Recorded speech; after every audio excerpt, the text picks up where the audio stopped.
বুঝতে পারে না। আর এমন একটা ব্যক্তি এই পৃথিবীতে, শুধু ব্যক্তি না, এই 18,000 মাখলুকাতের মধ্যে যত সৃষ্টি জগতে সৃষ্টি হয়েছে প্রত্যেকটা মানুষকে কিন্তু একদিন বিদায় নিতে হবে, বিদায়ের স্বাদটা কিন্তু গ্রহণ করতে হবে।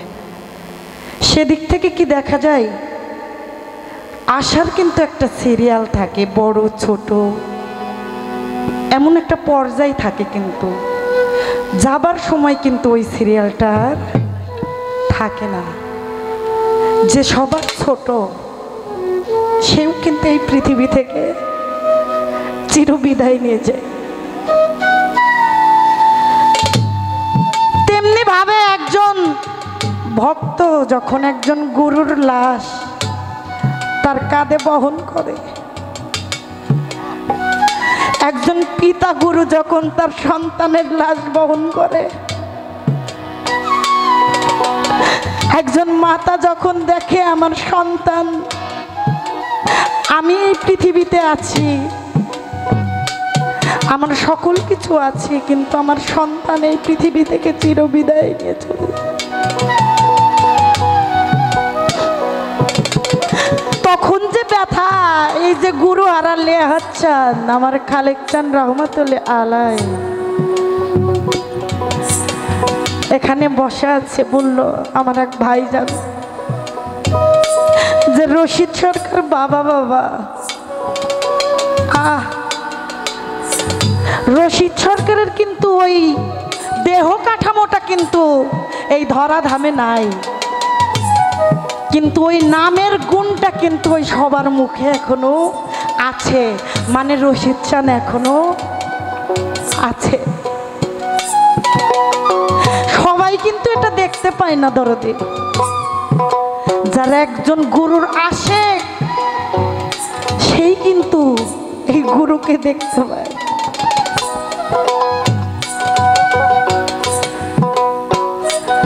তাই সাধক দেখেন তার গানের মধ্যে যারা গুরুহারা আছেন তারা বুঝবেন যে কত ব্যথা কত যন্ত্রণা একজন মুর্শিদ যদি এই দুনিয়া থেকে তার ভক্তের কাছ থেকে বিদায় নেয়।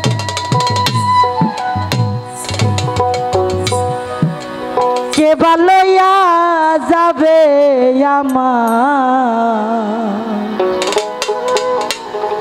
আমার রশিদ চাঁদের কাছে,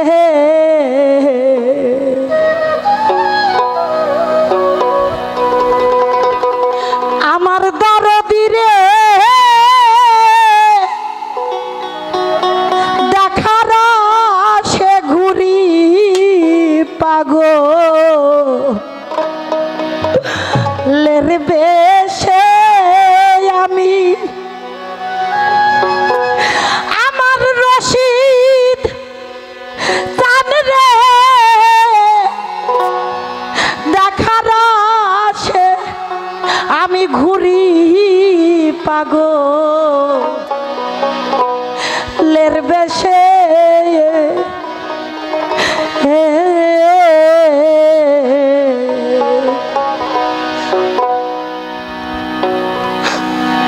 কে বালইয়া যাবে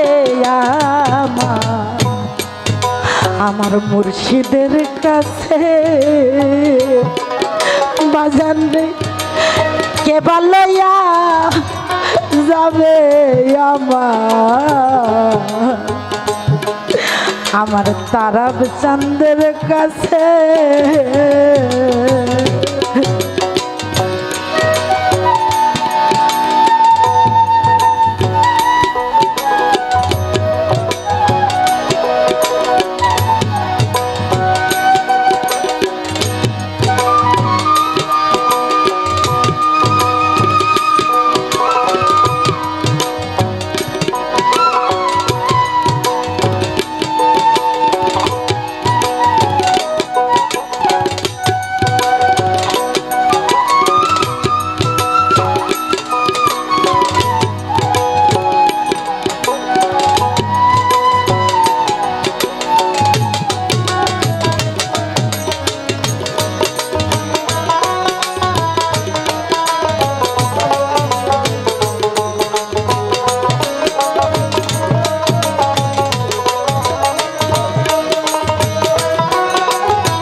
চাঁদ বদনে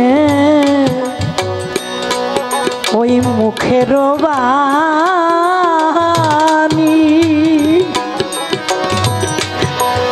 কতদিন গত হইল মাগো কর্ণে না শুনি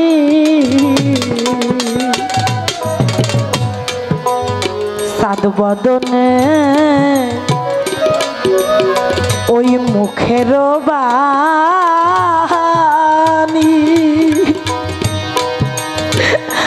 কতদিন গত হইল কর্ণে না শুনি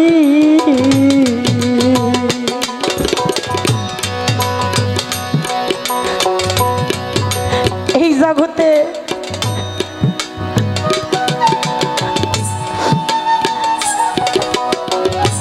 এই যে আমি এখন দাঁড়িয়ে আছি এই দেহ কাঠামোটার মধ্যে থেকে যখন এই হাওয়াটা বার হয়ে যাবে তখন কিন্তু আর এই দেহের কোনো মূল্য থাকবে না। সবাই ভাববে যে কখন তাকে রেখে আসতে হবে। দেখবেন, খেয়াল করবেন, একটা মানুষের দেহ কাঠামো থেকে যখন এই দমের হাওয়াটা থাকে না তখন কিন্তু তাকে আর এই সাধারণভাবে চলাফেরার কোনো সুযোগ থাকে না। এমনি ভাবে এখন আমার হাতটা সচল, আমি চলতে পারছি, আমার চোখটা দিয়ে সুন্দরভাবে দেখতে পাচ্ছি। এমন একটা সময় আসবে যে তখন আর গুরু কর্ম করার বয়সটা থাকবে না। আমার হাত চাইবে আমার মুর্শিদকে ভজন সাধন করি, আমার মন চাইবে আমার পিতা মাতাকে ভালো করে আদর যত্ন করে একটু খাওয়াই। তখন হয়তো বা ওই পিতা মাতা থাকবে না, আর যদিও পিতা মাতা থাকে আমার হয়তোবা এই দেহটা অচল হয়ে যাবে, এমন কিন্তু আছে। আবার দেখাও যায় এই জগতে এমনও কিছু সন্তান আছে যে তারাকে পিতা গুরু মাতা গুরুকে ভজন সাধন তো দূরের কথা, আরে দরদিরা থাকতে মূল্য দিতে কেউ জানে না। যখন হারিয়ে যাই তখন বোঝে ওই যে আমার ভালোবাসার জিনিসটা ছিল, যখন আমার কাছে ছিল তখন আমি আদর করতে পারি নাই, ভালোবাসতে পারি নাই। এখন কিন্তু ওই পরেরটা দেখে আমার মনে স্বাদ জাগে যে আমার মা যদি থাকতো, আমার বাবা যদি থাকতো, আমার মুর্শিদ যদি থাকতো, তাহলে আমার মুর্শিদের প্রসাব পায়খানা আমি পরিষ্কার করে আমার মুর্শিদের গোলামি করার জন্য তৈয়ার হয়ে যাইতাম। একটু খেয়াল করেন, একটা গুরুর যদি 100 জন ভক্তবৃন্দ থাকে, অনেক কোটি কোটি অর্থ সম্পদ আলা ভক্তবৃন্দ কিন্তু আসে, তার মধ্যে একজন কিন্তু দাসী ভক্ত হইতে পারে না। অনেক কপাল গুণে এই দাসী ভক্ত হওয়া যায়। সবাই কিন্তু ওই গুরুর বাড়িতে যে প্রসাব পায়খানা পরিষ্কার করতে পারে না, সবাই কিন্তু যে গুরুর বাড়িতে যে খালি পায়ে হাঁটতে পারে না, সবাই কিন্তু গুরুর বাড়িতে যেয়ে সারাদিন অনাহারে থেকে আমার গুরু কি করবে, আমার গুরুর কি চাই, আমার মুর্শিদের কি চাই, আমার পিতার কি চাই, আমার মাতার কি চাই, এইটা কিন্তু কেউ পারে না। আবার হ্যাঁ পারে, শতকরাই মিললেও একজন মিলতে পারে। তাই দেখেন, চাঁদ বদনে মুখের বাণী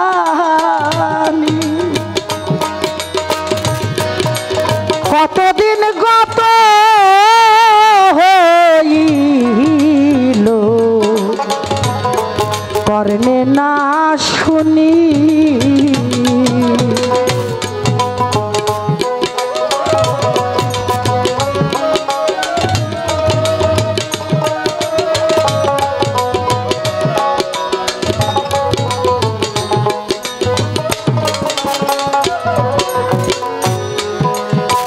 বদনে ওই মুখের বাণী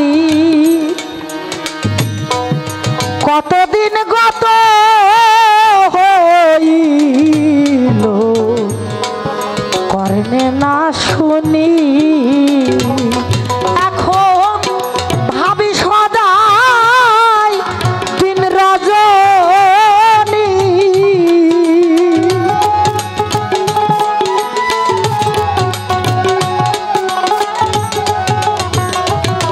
ওরে ভাবি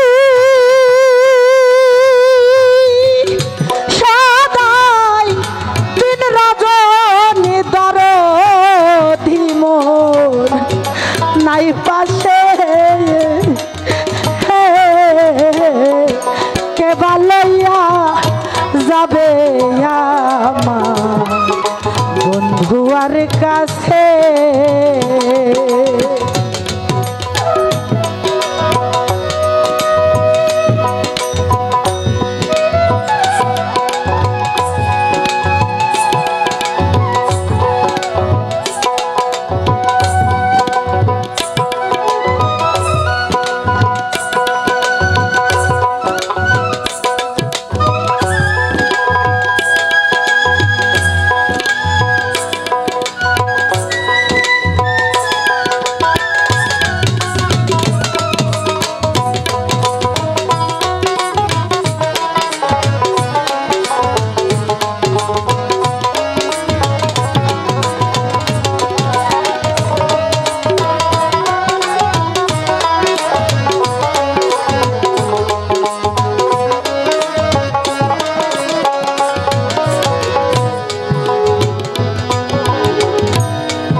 নিজের দোষে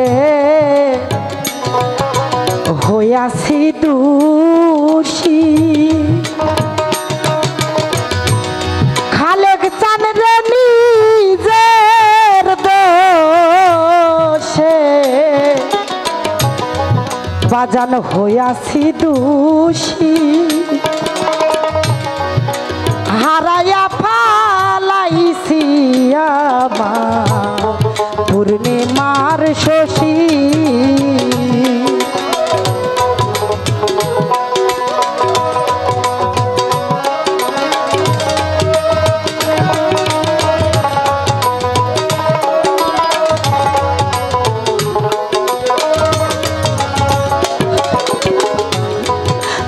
নিজের দোষে হইয়াছি দোষী হারাইয়া ফালাইছি আমার পূর্ণিমার শশী ওরে এখন আমার কান্দ কে শুনিবে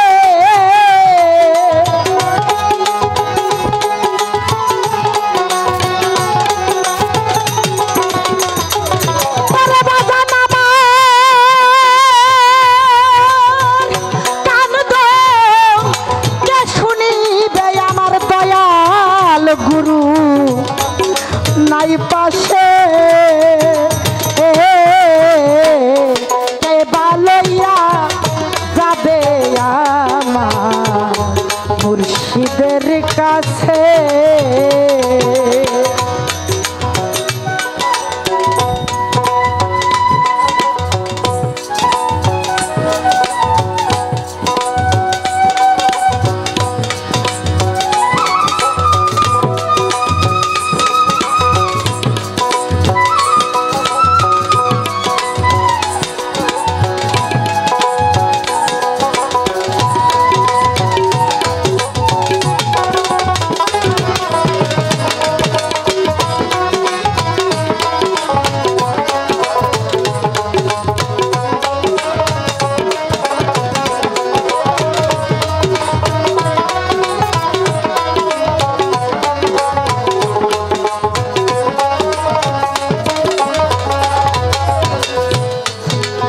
দেওয়ান তারাবে কোনো দুঃখ নাই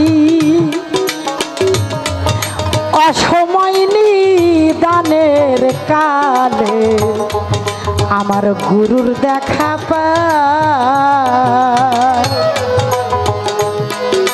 দেওয়ান তারাবে কোনো দুঃখ নাই, অসময় নিদানের কালে অবেদ আলী চান আমি তোমায় যেন পাই।